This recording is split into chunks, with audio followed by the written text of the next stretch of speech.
le disponibiliser après. Voilà. Ça y est, c'est en marche. Donc, je reprends les raisonnements ici avec l'enregistrement. Nous sommes là aujourd'hui, le 28 octobre, pour ce cours de poésie et j'explique un peu quelques détails de la dissertation. Par rapport aux critères d'évaluation, c'est clair. Et par rapport aux critères de réduction de la note, le plagiat, c'est la réduction totale de la note, c'est 0. La réduction totale, c'est un euphémisme pour l'annulation complète du travail. La non-conformité aux normes ABNT, ça réduit la note, donc vous pouvez chercher sur Internet ou sur le site de la bibliothèque de l'UNB, vous retrouvez les consignes sur les normes d'ABNT et ce sont des règles de formatation académique. Donc,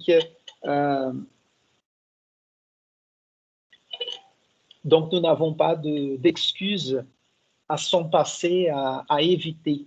Ouais. Donc, il faut bien connaître et bien utiliser les normes d'ABNT. Et par rapport, c'est où je me suis arrêté avant de commencer à enregistrer ce cours d'aujourd'hui. La mauvaise qualité et la non-exploration de la bibliographie critique. C'est-à-dire, je vous ai donné les liens des plateformes de recherche. Donc, c'est où vous devez chercher la bibliographie complémentaire. Quand je dis, à mon avis, ce qui est une mauvaise qualité, une mauvaise bibliographie, blog, site internet, parce qu'il y a plein de sites internet, par exemple, qui préparent les étudiants français, en tout cas, pour passer le bac, le vestibular. Donc, vous retrouvez pas mal d'analyses, d'explications, de commentaires sur les œuvres. Bien, ça peut vous aider. Mais ces genres de sites, de blogs ne sont pas des sources académiques, des bibliographies académiques. Donc, pour la dissertation, je veux des articles, des thèses, des dissertations, des chapitres de livres, etc. C'est-à-dire la bibliographie avec une référence. La référence, l'auteur, l'année, lieu de publication, c'est ce genre de choses. Parce que c'est notre façon, à nous, à l'université, de contrôler la qualité et la source.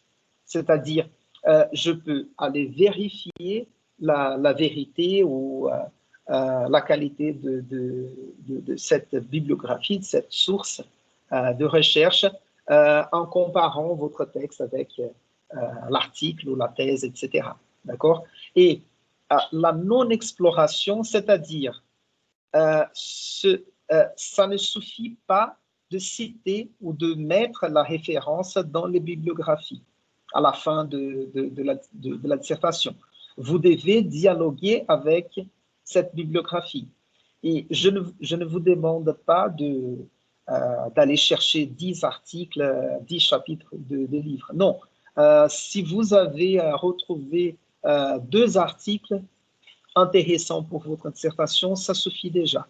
Et donc, il faut, à un moment donné, dans le développement de votre dissertation, avec cette bibliographie, c'est-à-dire présenter les arguments de l'auteur, les critiquer, dire si vous êtes d'accord ou si vous n'êtes pas d'accord. Si vous êtes d'accord ou pas d'accord, vous pouvez démontrer que vous êtes d'accord ou pas d'accord en utilisant une citation de l'œuvre, par exemple, d'accord? Et pour vous aider un peu dans le développement de votre dissertation, je vais chercher pour les prochaines étapes de notre cours, au lieu de vous faire lire des manifestes ou l'œuvre, on va lire ensemble un article. Je vais chercher un article plus court, pas plus de 10 pages, juste pour vous démontrer un peu comment ça se passe, l'écriture académique et comment on peut se servir de cette bibliographie critique pour écrire la dissertation. D'accord? Est-ce que vous avez des questions par rapport à la dissertation ou à ce que je viens de dire?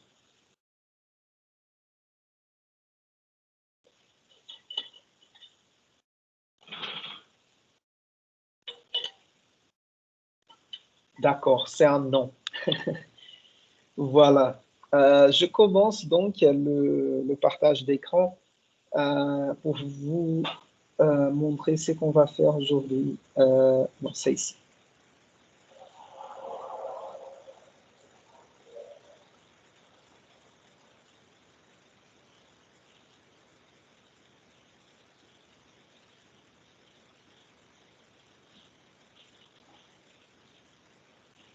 Voilà. Est-ce que vous voyez mon écran, n'est-ce pas? Oui, prof. D'accord. Sarah, là, j'utilise ce livre, La littérature française du XXe siècle, 1900-2010, de Denis Labouré. C'est le livre que je partageais avec toi.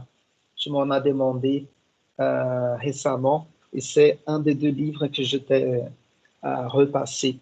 Je ne sais pas si vous si vous êtes arrivé à cette partie du dada.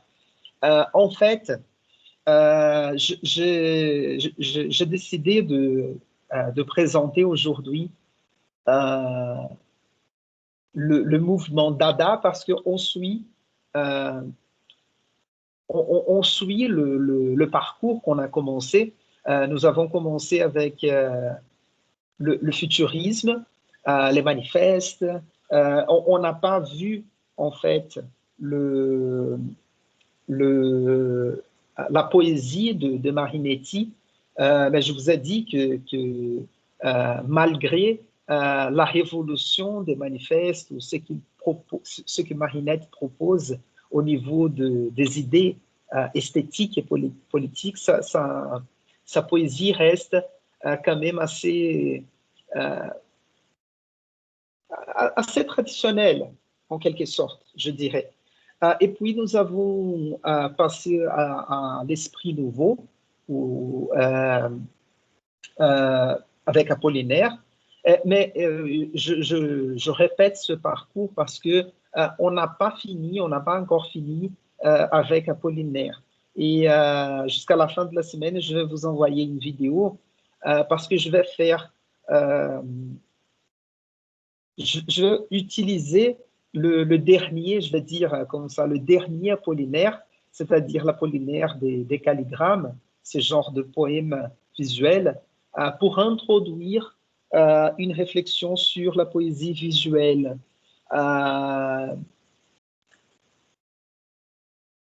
Je dirais en deux axes. Une poésie visuelle au sens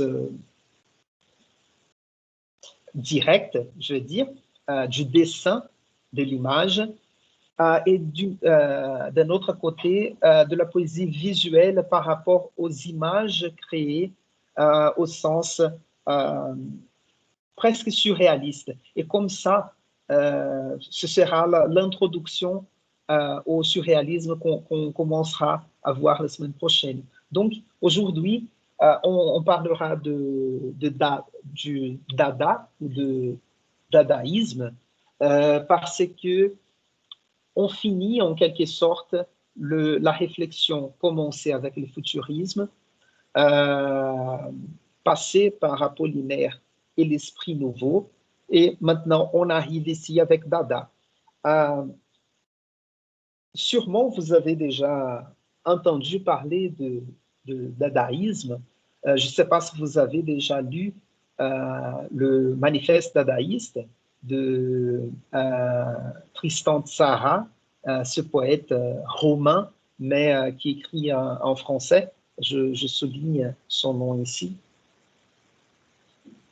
Ne pas confondre Tzara avec Zara, ouais, le magasin de vêtements. Voilà. Et en fait, ce qui est intéressant à voir, c'est que d'une certaine façon, le dada et la radicalisation commencée avec le futurisme, on verra ça, et en même temps, c'est l'ouverture d'une série des conséquences, je dirais, surtout esthétiques dans l'art et dans la littérature qui viendra après. D'accord? Donc, je vais utiliser ici, en fait, le chapitre de ce livre de Denise Labouré. Il n'est pas long. J'ai souligné quelques parties ici à lire avec vous. Vous voyez, c'est juste 3 pages. 2 pages, en fait. 2 pages et un petit paragraphe ici tout en bas. Ça montre, ces 2 pages, ça montre d'une certaine façon l'extension du mouvement. Ouais. C'est un mouvement important, mais peut-être qui n'a pas eu une longue durée pendant son existence, mais aussi il était conséquent. Il a eu de grandes conséquences pour l'histoire de la littérature et de l'art, d'une certaine façon. Et je vais aussi passer par ce manifeste de Dada, c'est le premier, si on peut le dire, le premier manifeste Dada de Hugo Ball de 1916. Et ici, bonjour Jobin, oui bonjour. Et ici nous avons une version facsimilée de la publication de la revue Dada avec le manifeste Dada de 1918. Vous voyez, j'aime bien, comme vous savez, j'aime bien vous montrer ces genres de publications.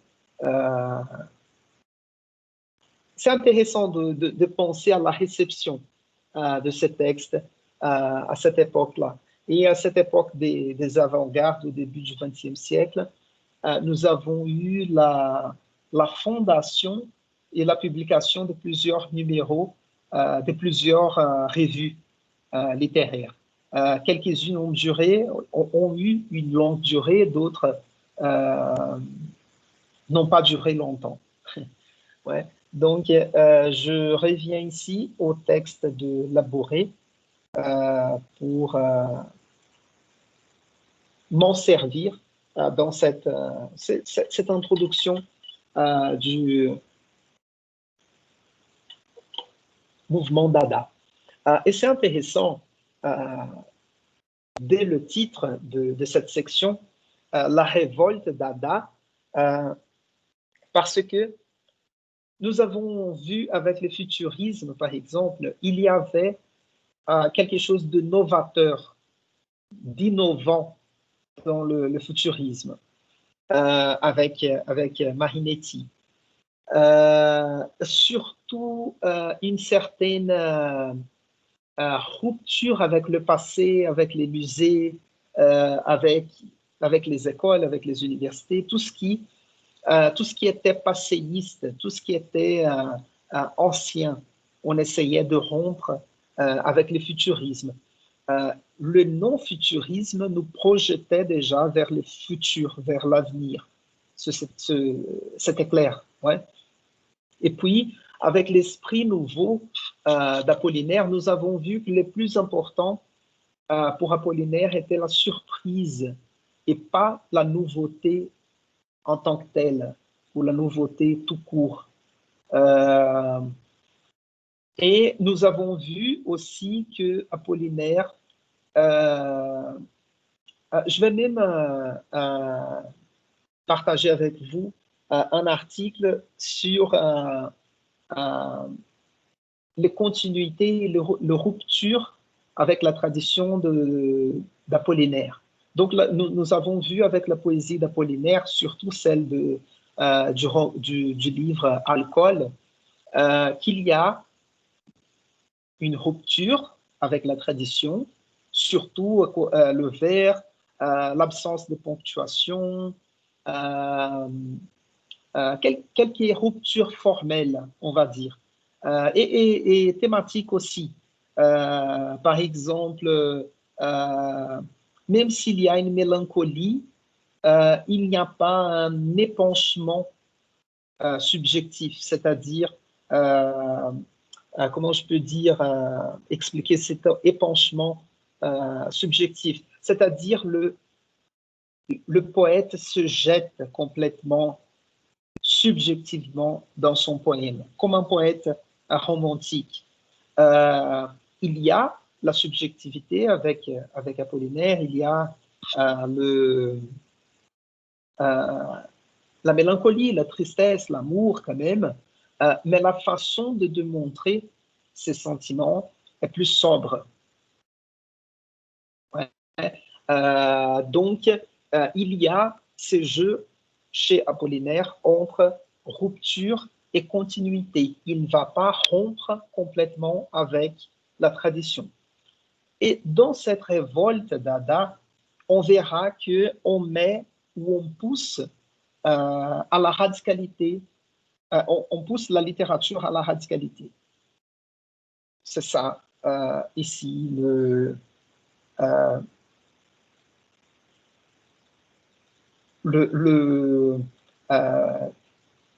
principe de base du Dada. Donc, on commence ici, le mouvement Dada est fondé à Zurich, en Suisse, en février 1916. Et les noms les plus importants, ce sont des artistes comme Hugo Ball, Tristan Tzara, Franz Hart et Richard Uel Zenbeck. Je ne sais pas, je sais qu'ils sont de nationalités différentes, mais je ne connais pas toutes les nationalités. Et c'est intéressant, d'une certaine façon, on va retrouver dans ces mouvements dada ou dadaïstes peut-être les principes politiques de l'anarchie. Donc, c'est ce qu'il il prêche, ce qu'ils disent, c'est surtout, on peut dire, les manques de logique, l'absence d'ordre, etc. Mais c'est cette idée de l'anarchie. Et surtout, une rupture avec une logique, un sens logique. Et donc, nous avons ici les mots dada choisis au hasard dans les dictionnaires, a un aspect puéril et dérisoire. Dérisoire, c'est-à-dire ridicule en quelque sorte, qui convient à l'intention affichée. Rejeter les conventions de l'art et de la littérature au profit de l'acte de révolte, du geste destructeur, du renversement des valeurs. Donc, je reviens ici. On peut mettre en relief ou mettre l'accent sur quels sont les principes. Rejeter les conventions de l'art et de la littérature au profit de l'acte de révolte. Ça, c'est intéressant parce que ils vont introduire d'une certaine façon le principe de la performance qu'on voit aujourd'hui dans le milieu de l'art plastique. Et le geste destructeur, destructeur parce qu'il faut rompre complètement avec la tradition, avec la logique, avec l'institution littéraire, hein, les conventions. Donc, vous voyez que ici, nous avons déjà un changement intéressant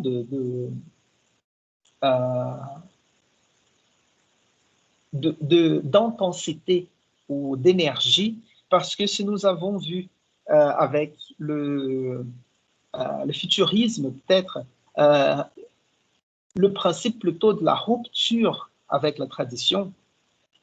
Ici, on a un geste plutôt de destruction de la tradition. C'est encore plus fort.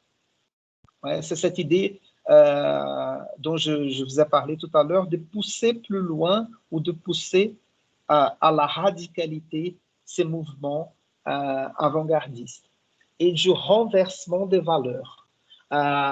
Et je change la page ici, et c'est intéressant de penser à quelque chose ici, à cette idée ici, des renversements de valeurs, c'est-à-dire, comment je peux dire ça sans traduire? Je ne sais pas. Mais de bouleversement des valeurs. Et c'est intéressant. Je Professeur, sais pas. Oui, on vas-y. dit en portugais, je ne sais pas si ça va marcher, inversion des valeurs. Oui, oui, c'est possible. Ouais, c'est bon. Et je profite pour vous donner un exemple ici de Marcel Duchamp. Vous connaissez bien Marcel Duchamp. Peut-être de ces artistes-là, c'est le plus connu. Euh, L'inventeur de Handmade. Ce sont ces objets prêts, on va dire. Euh, Comment je peux dire? Euh, Comme l'urinoir, ouais, c'est-à-dire de casser, de rompre l'aura, de l'œuvre d'art en utilisant ou en mettant en exposition des objets déjà existants. Ouais. J'arrête ici le partage d'écran juste pour vous montrer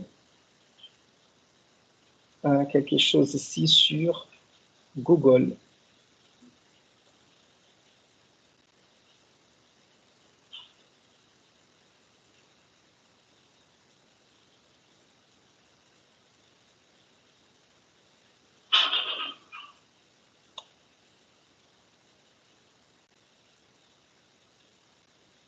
Deux secondes.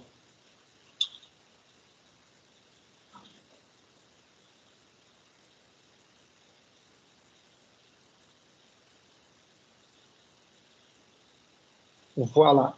Je vous montre ici quelques photos euh, d'œuvres d'art de Marcel Duchamp. Les plus connues, évidemment, c'est l'urinoir. Ouais. C'est cet objet qu'on rencontre surtout dans des toilettes euh, masculines. Et vous voyez, c'est un objet produit en échelle industrielle et il a mis dans une galerie d'exposition. Et l'idée ici, c'est aussi de faire un geste ironique et aussi de nous faire changer le regard par rapport à cet objet. On le retire de son espace, de son lieu habituel, je ne vais pas dire naturel, mais de son lieu habituel. Et dans une galerie d'art, il est possible de le regarder autrement. Hein.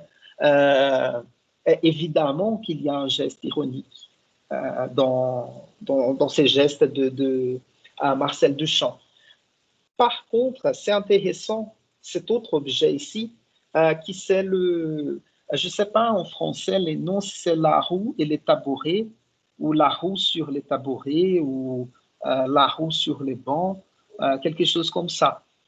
Mais vous voyez qu'il prend un tabouret, comme on a à la maison, à la cuisine, sûrement, et une roue de vélo, il les assemble, les met ensemble ici, et en fait, euh, vous voyez que ça, euh, comment je peux dire, euh, en fait, ce qu'il réussit à faire avec cette œuvre, c'est de créer un objet nouveau qui n'existait pas au monde avant.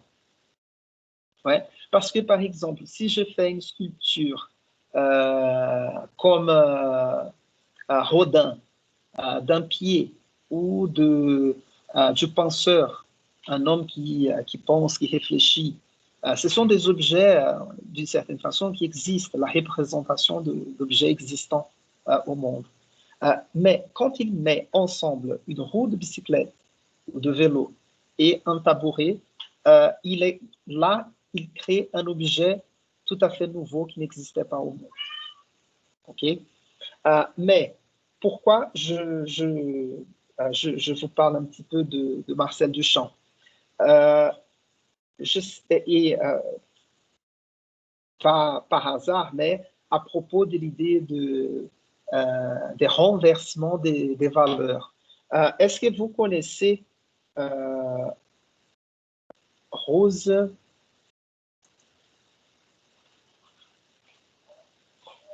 L'orthographe n'est pas correcte.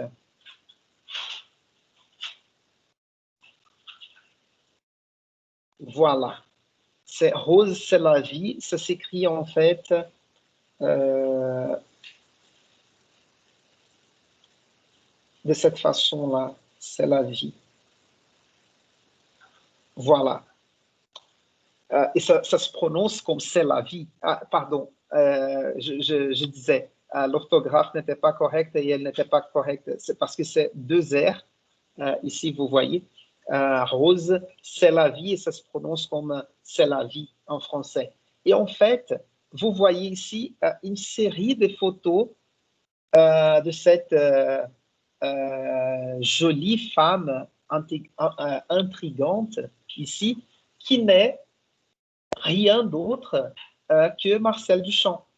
Et en fait, il avait ce personnage féminin déguisé en femme ou travesti en femme, comme vous voulez, dans les années 20. Donc, vous voyez que un des gestes d'Ada, c'était ces renversements de valeurs, par exemple, au niveau des genres. Ouais. De proposer ces jeux entre le genre masculin-féminin de présentation sociale. Et vous voyez, et c'était vraiment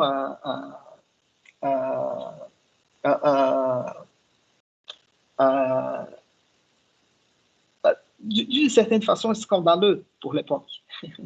Ouais. Et si vous voyez, si je ne me trompe pas, c'est la même époque de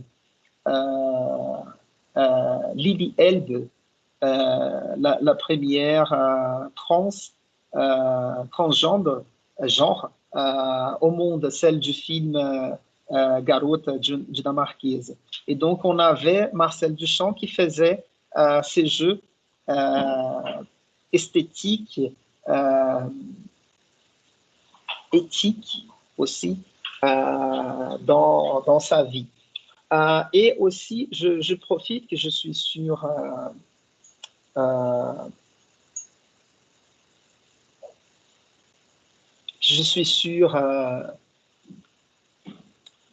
sur Google pour vous montrer quelques photos ici de Man Ray. C'était un photographe, si je ne me trompe pas, américain. Et lui, si je ne me trompe pas, c'est lui qui a pris Marcel Duchamp en photo.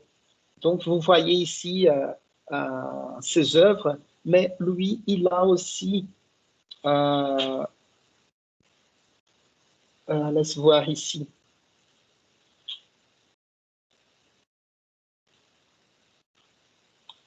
parce que lui, il a d'autres, vous voyez la sensualité de ces photos. Mais je crois que lui, il a aussi une série de photos de prostituées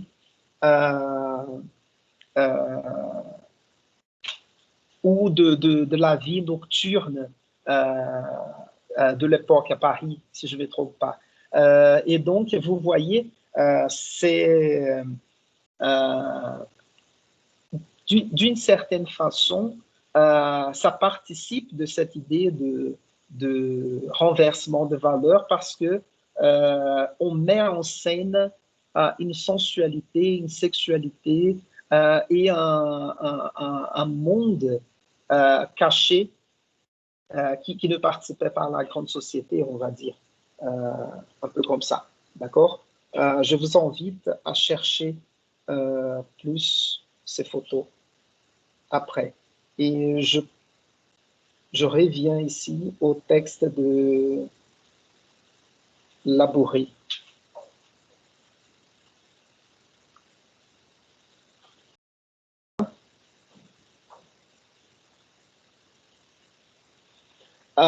Et je soulignais ici le dégoût dadaïste. Ça, c'est une partie du manifeste dadaïste que je vais lire avec vous tout à l'heure. Donc, je ne vais pas en parler là tout de suite. Et nous avons ici, comme vous voyez, parce que le mouvement, il commence à Zurich, il fait scandale à Zurich. Et c'est intéressant ici, comme je disais tout à l'heure, cette idée de la performance artistique ou la performance poétique qu'on connaît aujourd'hui, par exemple, dans les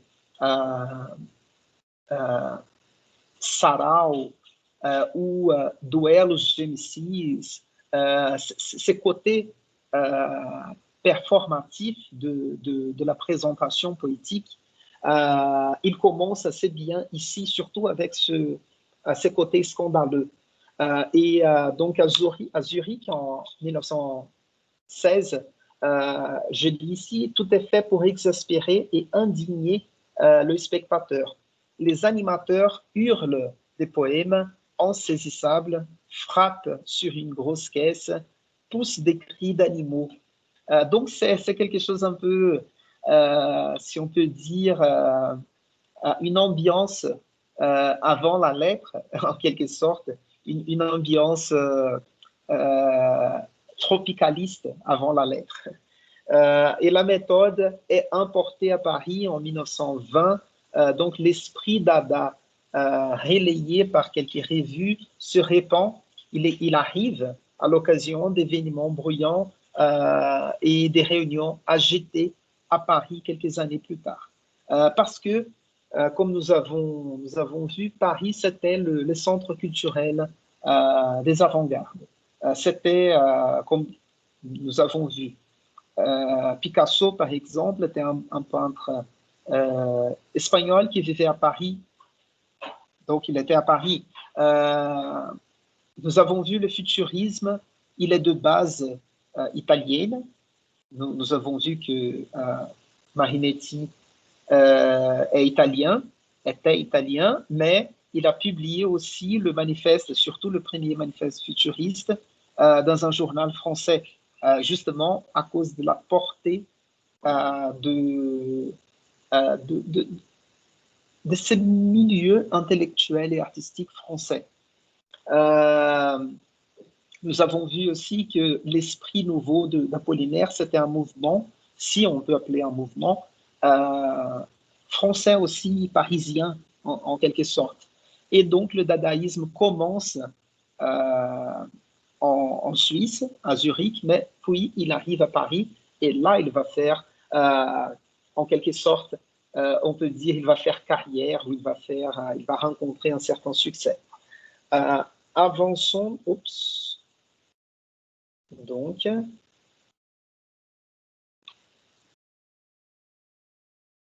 non, l'idée de... Ah oui, ça c'est intéressant, cette idée de révolte et de destruction. Ici, le monde littéraire est la première cible de provocation qui ne s'accompagne d'aucun projet créateur. Ça, c'est intéressant parce que cette énergie dadaïste, elle veut tout détruire, mais elle ne veut rien construire à la place. Donc, l'idée, c'est de détruire pour détruire. Pour ça, je vous ai dit que il y a ce côté, en quelque sorte, anarchiste. Ouais. Donc, l'action dadaïste est par nature subversive. Et ici, nous avons une phrase de Tristan Tzara il y a un grand travail destructif, négatif à accomplir. Donc, le travail à accomplir ici, c'est ce travail de destruction.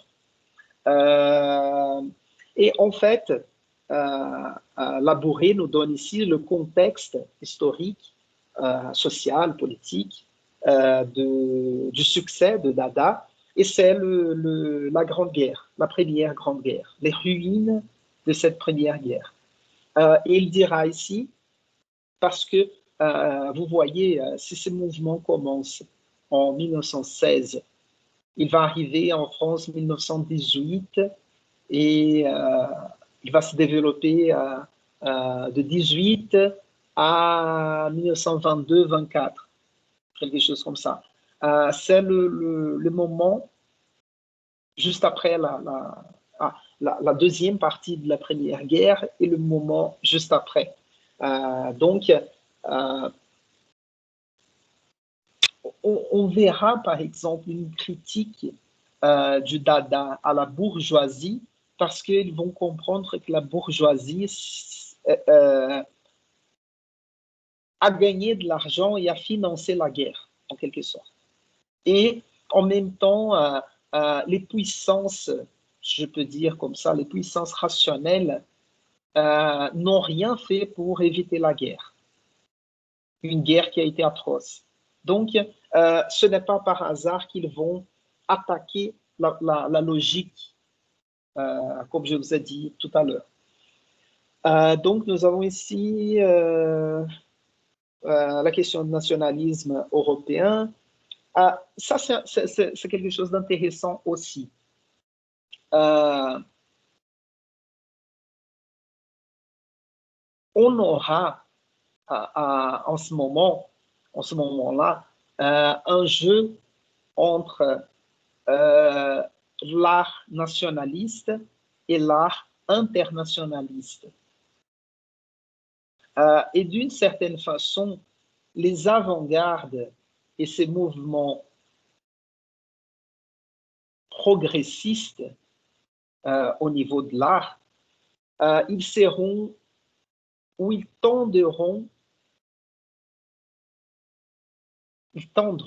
à l'internationalisme, c'est-à-dire ils ne vont pas défendre un art nationaliste.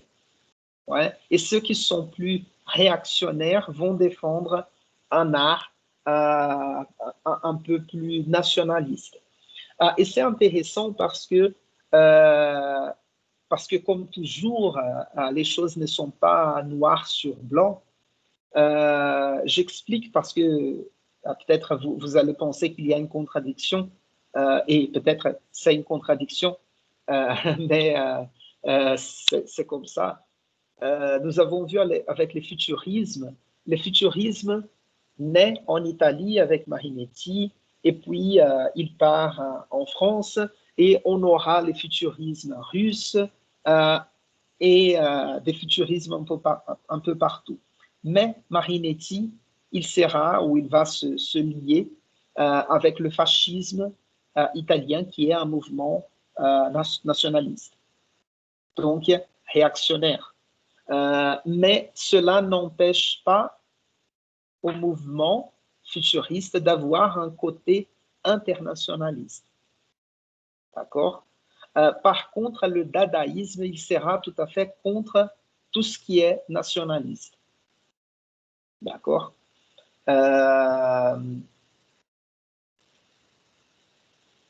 Et c'est intéressant aussi de voir ces mouvements nationalistes et internationalistes, parce que d'une certaine façon,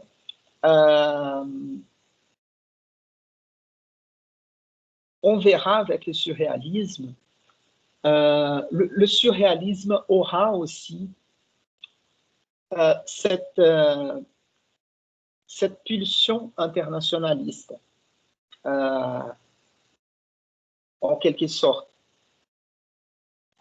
Et c'est intéressant parce que, comme le communisme, qui est aussi un mouvement internationaliste, on aura plusieurs écrivains, poètes surréalistes qui vont s'affilier au Parti communiste.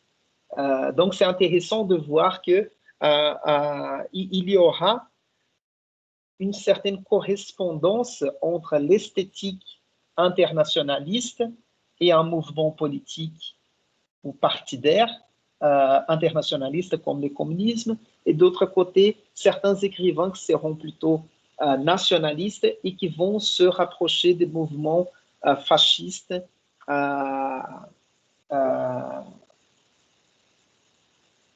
renfermés dans cette idée de nationalisme. Ouais. Et donc, on continue ici, je fais attention au temps. Voilà. Le dégoût dadaïste se comprend comme une réaction à ce désastre de la guerre. Le recours à la dérision, le ridicule et à la provocation ne fait que renvoyer la civilisation bourgeoise sûre de ses savoirs et de ses valeurs à ses propres inconséquences. Ouais. La question de la guerre. Donc ici, la littérature, l'idée de littérature est donc, pour les mouvements Dada, l'objet d'une remise en question radicale. Donc, ce n'est pas seulement l'idée de littérature, mais l'idée de l'art. Si on pense, par exemple, au Handmade de Marcel Duchamp, c'est une remise en question radicale aussi de l'objet de l'œuvre d'art. Et ici, l'idée de littérature est donc, pour le Dada, un objet de remise en question radicale qui dépasse la sphère esthétique pour prendre un sens moral et politique. Les idées dadaïstes réalisent cet objectif en prenant la forme d'anti-manifestes, des poèmes hétéroclites, des pamphlets injurieux, au mépris de tout art littéraire. Il s'agit de nier toute possibilité de talents individuels et d'œuvres durables. Ça, c'est intéressant de voir cette idée de nier, ici dans la dernière phrase, de nier toute possibilité d'œuvres durables, parce que si on pense, comme je vous ai dit tout à l'heure, qu'ils ont introduit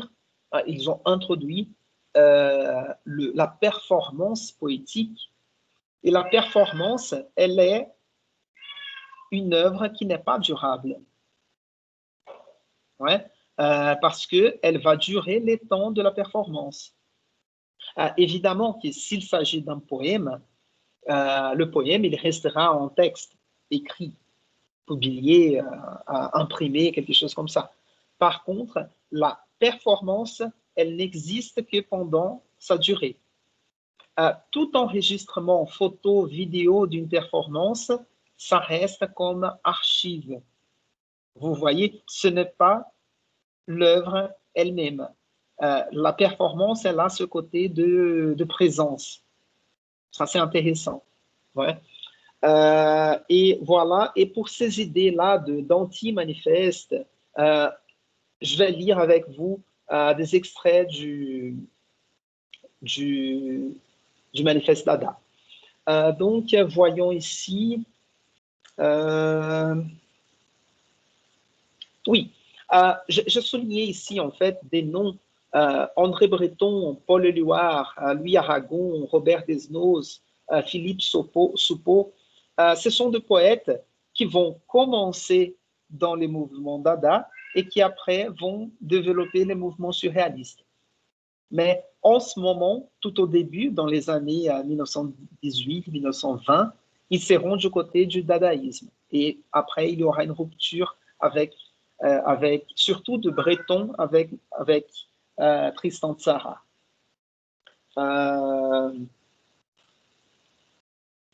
Je suis désolé, Jobin, il annonce qu'il va faire ses besoins. C'est pour ça qu'il participe du cours aujourd'hui.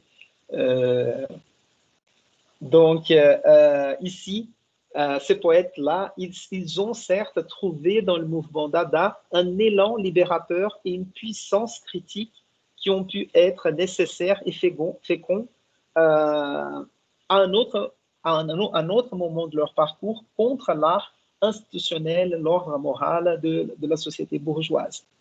Mais ils ne sauraient se contenter d'un discours et d'une attitude de pure négation. Et ça sera, ou ce sera une des différences entre le Dada et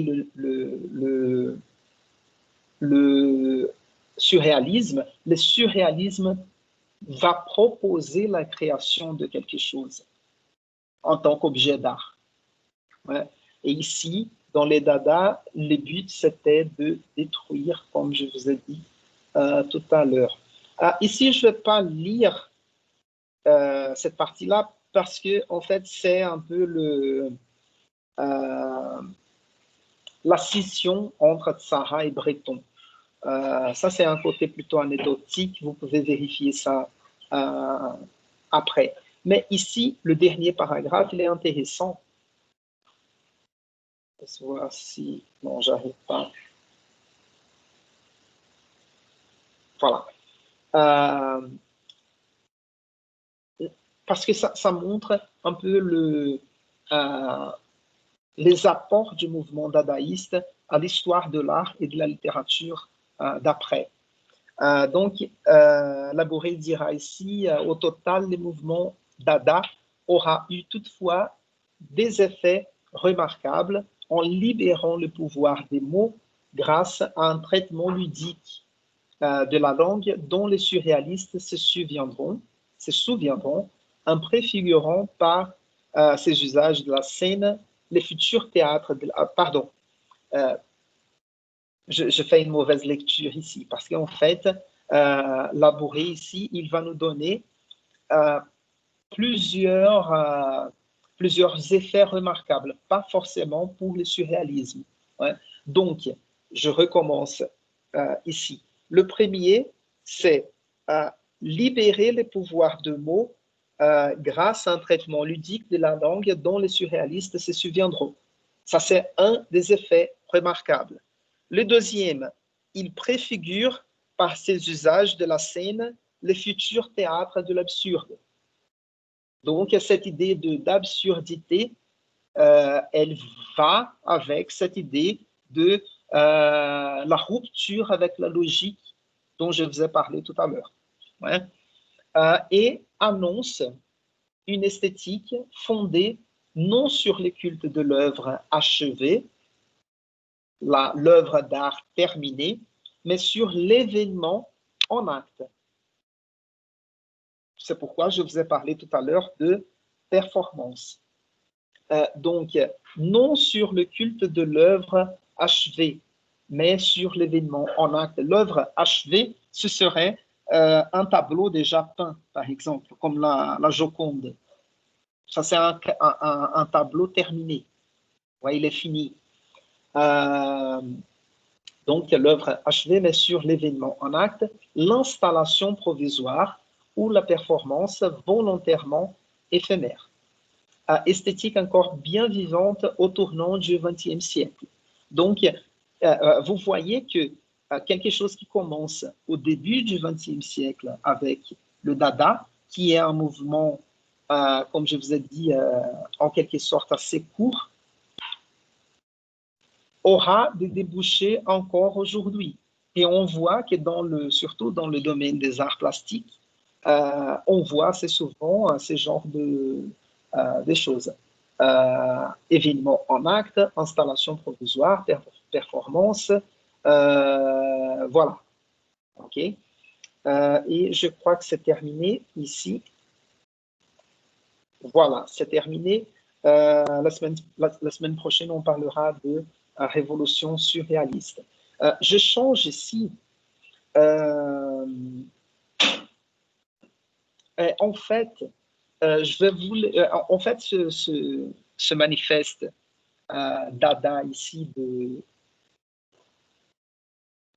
14 juillet 1916, il est lu au cabaret Voltaire, pas à Paris, mais à Zurich. je ne vais pas le lire parce qu'il est juste cette page-là, mais il n'est pas très intéressant. C'est-à-dire, c'est un manifeste encore préliminaire dans lequel les idées ne sont pas encore très développées. Peut-être ce que je peux vous montrer, juste pour vous donner un exemple, c'est cette phrase-là, parce que j'ai trop parlé et je veux parler encore du manifeste de 1918 de Tristan Tzara, parce qu'il est plus important. C'est cette phrase-là que je veux mettre. Non, il faut réduire un petit peu ici. Génie de vers dont l'intention n'est pas moins que cela, se passer du langage. Se passer du, c'est-à-dire éviter le langage, en quelque sorte, ou ne pas avoir besoin du langage évidemment traditionnel, on va dire. Et puis, vous voyez comment ils détruisent un peu la syntaxe ou les langages avec la sonorité des mots, comme Dada Bouddha, Dalai Lama, Dada Ndada, Dada Mdada, Dada Mdada. Donc, vous voyez, et je vais vous donner vous montrer tout à l'heure un poème de Tristan Tzara, dans lequel on voit la destruction du vers et du poème et de la syntaxe aussi. Et une fois qu'on détruit la syntaxe, la sémantique, l'essence du poème sera compromis aussi. Ouais. Et je passe ici au manifeste Dada de 1918. Vous voyez, tous ces documents-là, ils sont déjà disponibles dans nos archives, dans les archives de notre salle virtuelle. Donc, vous pouvez y chercher et les lire plus tard.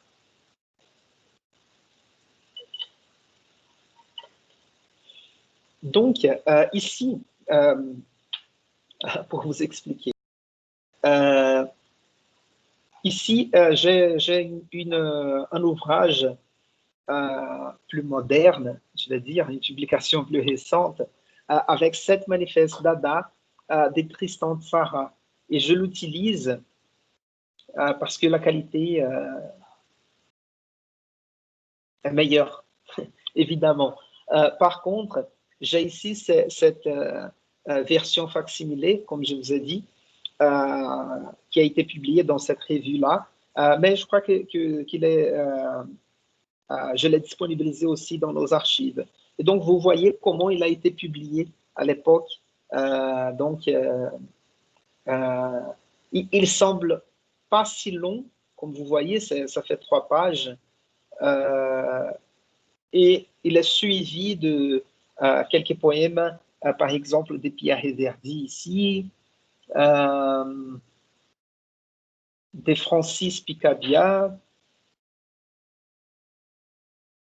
un autre poète ici un peu moins connu, avec des dessins d'un autre artiste. Et vous voyez, ça c'est pour vous donner un exemple de publication des revues de l'époque. Ouais. Comment on diffusait la littérature avant-gardiste de l'époque. Et comme vous voyez, les premiers textes et le manifeste sont en français, mais nous avons ici un texte en allemand. Vous voyez, et comme ça, je vous prouve le caractère internationaliste ou cosmopolite de ce mouvement. Et évidemment, le mouvement a commencé en Suisse, donc à Zurich, donc la langue allemande était présente. Donc ça, c'était juste pour vous faire voir ces genres de publications, parce que aussi, ce n'était pas par hasard que les artistes, les poètes avant-gardistes fondait ses propres revues, c'est parce qu'en fait, il ne se faisait pas publier par les grandes maisons d'édition, parce que les grandes maisons d'édition allaient financer plutôt la littérature traditionnelle et la littérature qu'ils étaient sûrs qu'ils allaient vendre. Ouais. Donc, ce genre de choses-là devaient être publiées à compte d'auteur ou pour être vendues dans certains salons littéraires, des choses comme ça. Et vous voyez ici même, pour parler du prix, c'est affiché dans la couverture le prix. 1 franc 50. Ouais. Voilà, donc je passe ici, je vais choisir quelques extraits plus intéressants.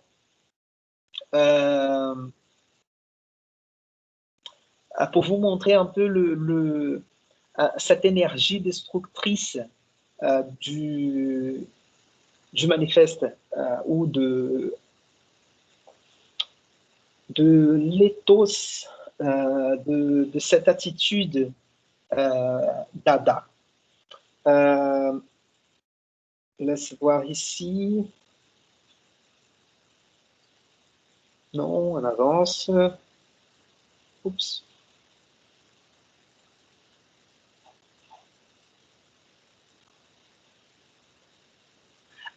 Voilà. Ici, on voit déjà une différence par rapport à Marinetti et les manifestes futuristes. Il dit ici, j'écris un manifeste et je ne veux rien. Je dis pourtant certaines choses et je suis par principe contre les manifestes, comme je suis aussi contre les principes. Donc, il est contre tout. Ouais. Mais par contre, il écrit un manifeste pour dire qu'il est contre les manifestes. Ouais. Ça semble ironique, mais peut-être c'est la seule façon aussi de se manifester, ouais, de manifester son opinion, son idée esthétique. Et en plus, ici, j'écris ce manifeste pour montrer qu'on peut faire les actions opposées ensemble, dans une seule fraîche respiration. Je suis contre l'action. Pour la continuelle contradiction, pour l'affirmation aussi, je ne suis ni pour ni contre et je n'explique pas car j'ai le bon sens. Donc, vous voyez que le but de Sarah ici n'est pas expliqué, n'est pas... mais en quelque sorte, il y a cette contradiction. Ouais, parce que, d'une certaine façon, il dit qu'il n'explique pas, mais il explique. Parce qu'on le lit, on le comprend. Ouais. Et il dit qu'il écrit un manifeste pour dire qu'il est contre le manifeste. Et donc ici, vous voyez, comme je vous ai dit que je vais vous parler dans une vidéo un peu sur la poésie visuelle. Et avec les futuristes, avec Apollinaire, mais à la fin du 19e siècle, avec Mallarmé, qu'on verra à la fin du semestre, on avait lancé cette idée de l'usage visuel de la page, de la mise en page. Et vous voyez ici ce qui est propre de la publicité, et le manifeste a une espèce de publicité aussi, il ne faut pas l'oublier. Et vous voyez déjà ici l'utilisation de la police, ouais, de la fonte pour fonte graphique, ouais, pour rendre le manifeste visuellement plus intéressant. Ouais. Donc, vous voyez, Dada en majuscule ne signifie rien. Et Dada, et ils disent, pour expliquer aussi, le mot Dada a été pris dans un dictionnaire de manière aléatoire. C'est ce qu'ils disent. Et même dans un autre texte, non, c'est dans ce texte même, dans ce manifeste même, ils vont... en fait, c'est ici. Non, c'est pas ici, pardon. Mais il y a un extrait dans lequel il dit ce que Dada signifie dans plusieurs langues. Et donc, en français, Dada, ça peut signifier, je crois que c'est un cheval en bois, mais aussi manie, genre... il y a, je ne sais pas si vous connaissez la méthode d'apprentissage de français, Tout va bien. Et il y a une leçon dans Tout va bien, dans laquelle un personnage participe à un jeu pour répondre des questions. Et l'intervieweur lui demande à la dame ce qu'elle aime, quelque chose comme ça. Et elle répond mon dada e les mots fléchés. Tipo, o meu vício, a minha mania é palavra cruzada.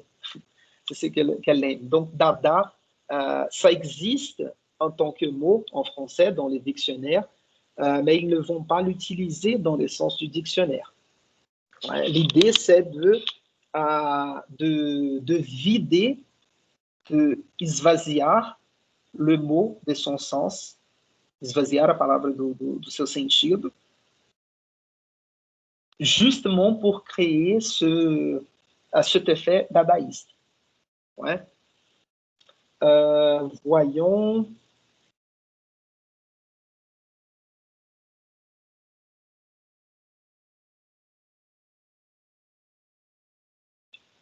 Oui, je lis ici rapidement.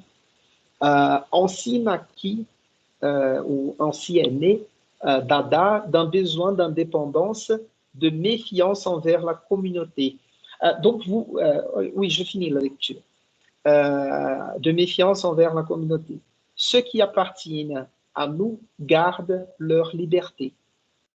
Nous ne reconnaissons aucune théorie. Nous avons assez des académies cubistes et futuristes, laboratoires d'idées formelles. Fait-on l'art pour gagner de l'argent et caresser les gentils bourgeois? C'est la question qu'il pose. Donc, vous voyez qu'il y a un dialogue clair, explicite, entre le dadaïsme et le futurisme. Mais il y a une rupture du dadaïsme avec le futurisme. Souvenez-vous que je vous ai dit que Marinetti centralisait pas la conception, mais il tenait dans ses mains le cours du mouvement futuriste. Je vous ai dit, je ne me souviens plus si en cours ou dans un cours vidéo, que Marinetti, il arrivait même à corriger les manifestes écrits par d'autres artistes futuristes, et c'était à lui de décider quand et où publier les manifestes.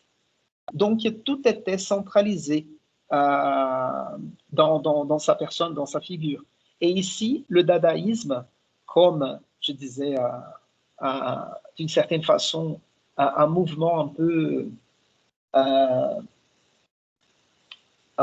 peu anarchiste, ils demandent de garder leur liberté et voilà, c'est ça, de garder la liberté. Ouais. Et de ne reconnaître aucune théorie. Voilà.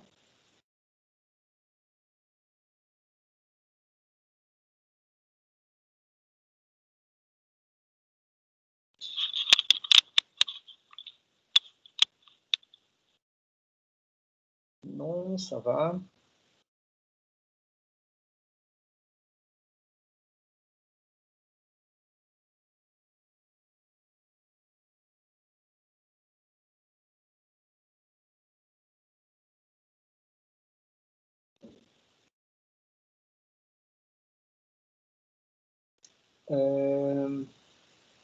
Non, ça va. C'est intéressant, mais pas à commenter. Je suis un peu inquiet par rapport autant.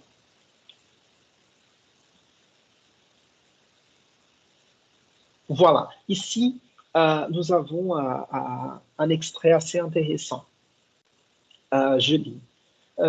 Donc, Tzara dit, je vous dis, il n'y a pas de commencement, il n'y a pas de commencement et nous ne troublons pas. Nous ne sommes pas sentimentaux. Nous déchirons, vent furieux, le linge des nuages et des prières et préparons les grands spectacles du désastre, l'incendie, la décomposition. Préparons la suppression du deuil, deuil ou luto, et remplaçons les armes par les sirènes tendues d'un continent à l'autre. Pavillon de joie intense et veuf de la tristesse du poison. Dada est l'enseigne de l'abstraction, la réclame et les affaires sont aussi éléments poétiques. Je vais mettre en relief quelques détails ici. Donc, vous voyez, peut-être, je change ici pour être plus clair.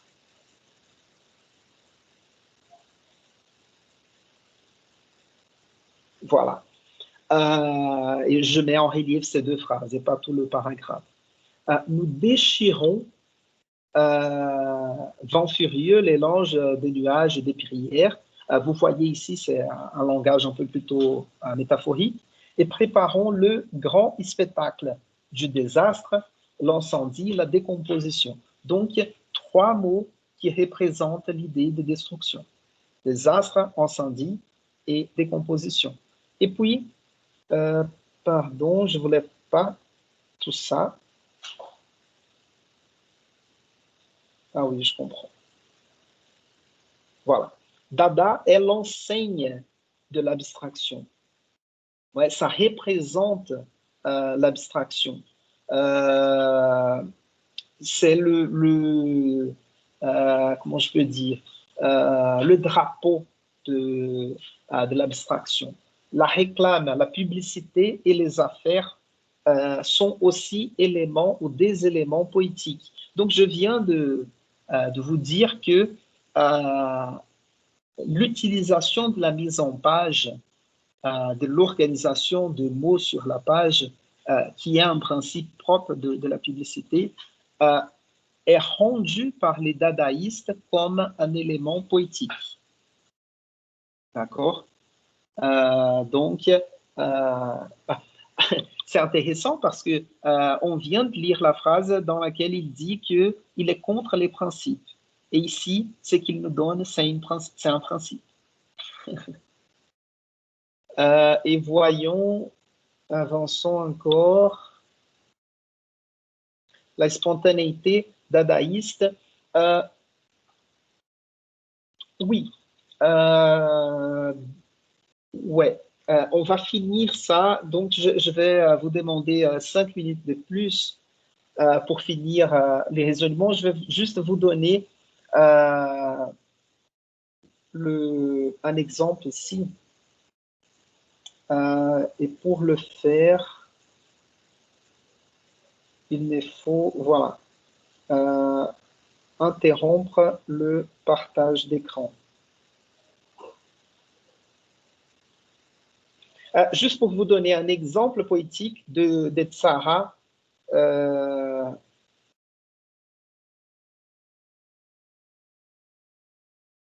à propos de cette idée de la spontanéité dadaïste. Donc, vous voyez, je zoome.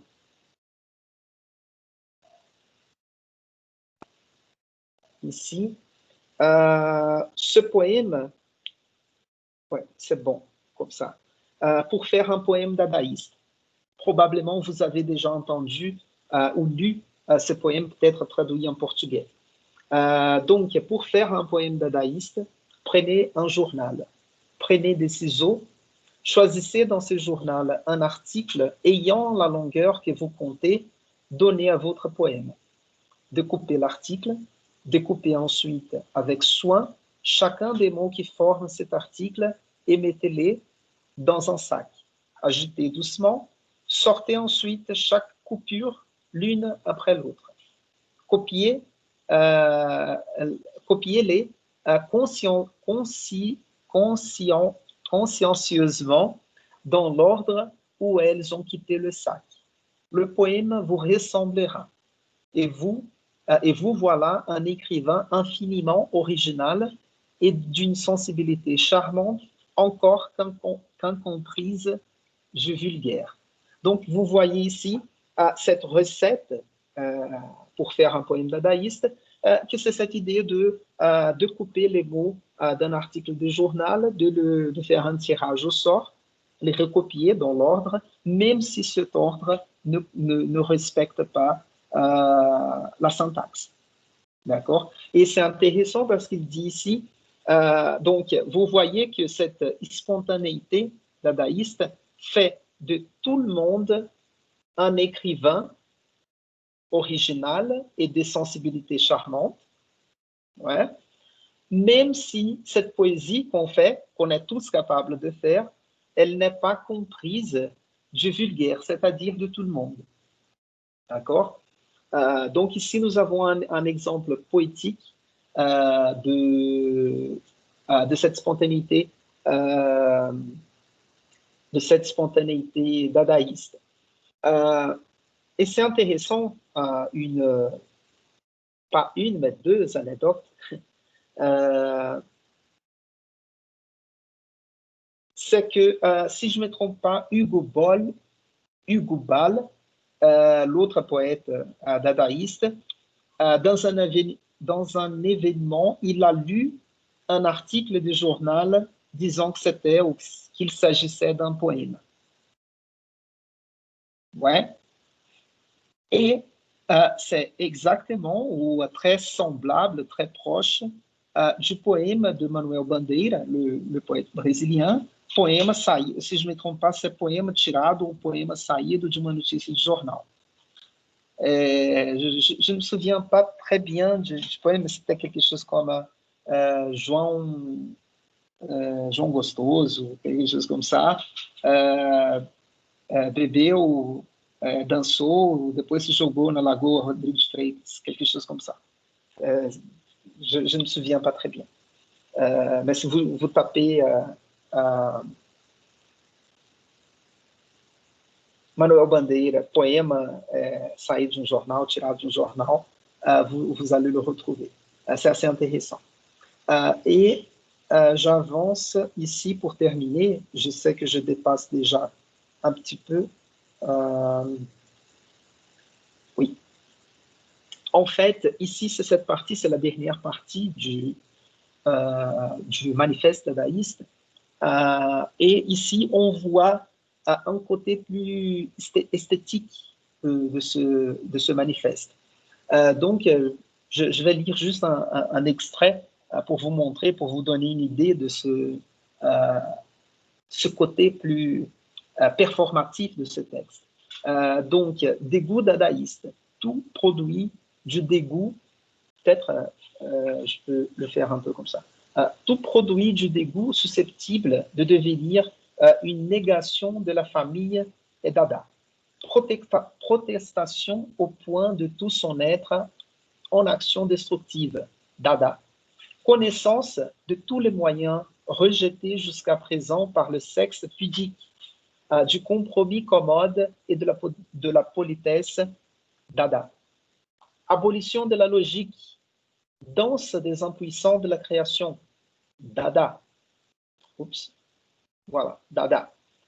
De toute hiérarchie et équation sociale installée pour les valeurs de nos vallées, dada.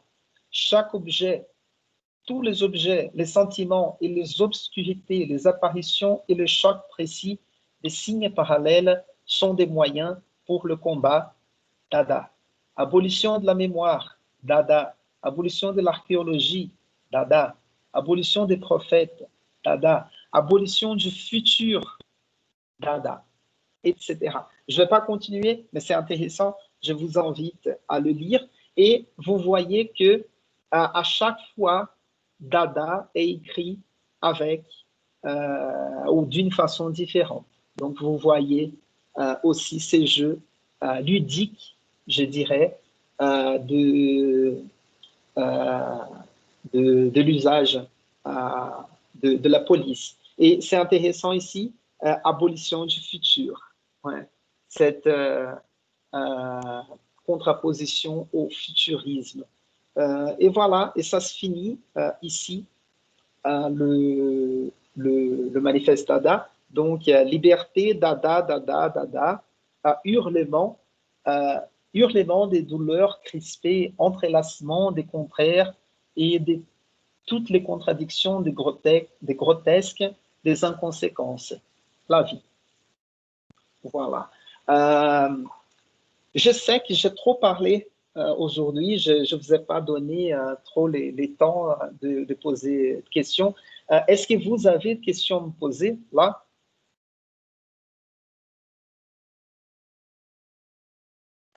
Parce Oui, que oui, oui, professeur.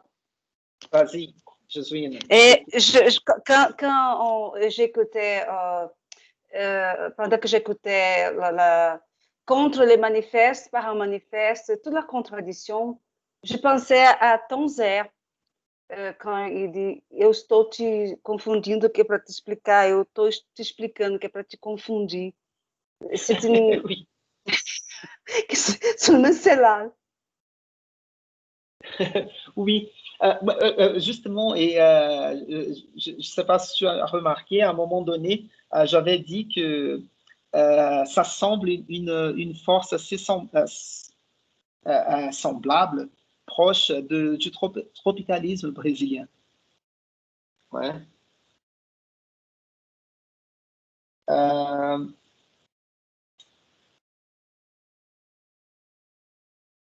voilà. Et pardon, j'arrive pas à faire deux choses en même temps. Je laissais un mot ici pour les cours des romans. Mais vous avez, c'est clair, vous avez encore des questions. Vous voulez me poser une question plus spécifique à propos de dadaïsme?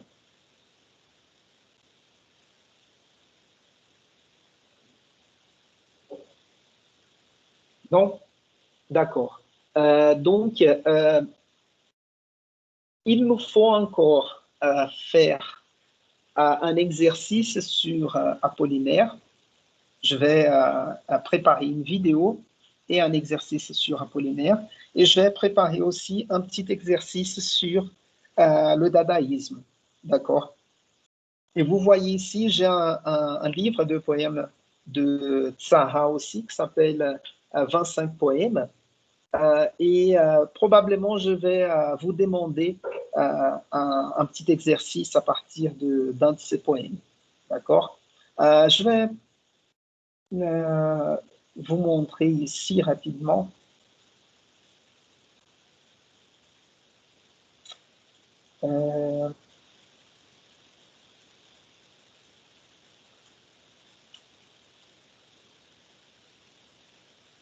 Voilà. Par exemple, juste pour vous donner un exemple de rupture de la syntaxe et du sens du poème. Vous voyez ici ce poème Retraite. Et nous avons, je vais lire juste un petit extrait. Oiseau, enfonce, charrue, vite. Vous voyez qu'il n'y a pas... la connexion, elle existe à partir du moment qu'on les lit consécutivement, ces mots-là. Ouais? Mais ce n'est pas une syntaxe logique traditionnelle. Oiseau, enfonce, charrue, vite. Auberge, combat aux pyramides, 18, Brumaire. Le chat est sauvé, entrée, pleure, Valmy, vivre, vie rouge, pleure. Dans les trous trompettes, l'engrelot, pleure. Les mains gercées des arbres, ordre, pleure. Lui, poste, vers le blanc, vers l'oiseau, pleurons, vous pleurez, glisse. Donc, vous voyez, c'est d'une certaine façon une abolition de la composition logique du poème. Ça, la liberté totale, en quelque sorte. Ouais. Donc, si vous n'avez pas de questions, je termine là. Et c'est ça. Et on continue cette discussion dans l'exercice que je vais vous proposer. Et si vous avez des questions, vous pouvez me poser aussi dans les chats de notre salle. Ça va?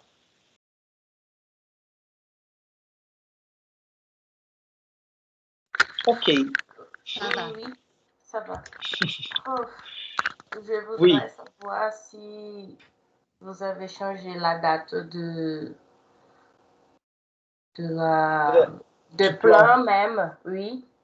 Oui, oui, je l'ai remis à mercredi de la semaine prochaine, le 4, si je ne me trompe pas. Oui. Le 4, Oui. le 4 ou le 5 novembre. 4. Oui. Donc, merci pour cette question. Vous pouvez attendre à ma correction de la problématique aujourd'hui. Je vais vous rendre la problématique corrigée aujourd'hui. Et donc, vous pouvez attendre la correction pour terminer le plan et m'envoyer le plan jusqu'à la semaine prochaine. Oui. D'accord? Merci beaucoup. Merci à toi, merci à vous tous et toutes. Et je vous invite à jeter un coup d'œil sur les documents du dadaïsme. Ah, et je vais partager avec vous aussi les liens quelques liens pour des documentaires sur le dadaïsme. Si vous avez l'intérêt, ça vaut la peine. D'accord? Et donc, pour ceux qui sont inscrits au cours de roman, on se voit dans 2 secondes. Bon, à tout à l'heure et à la semaine prochaine. La semaine prochaine, on aura cours encore une fois. Et la semaine prochaine, on commence la discussion sur le surréalisme. Et les documents du surréalisme sont aussi disponibles dans les archives. OK? Merci, merci. À la prochaine.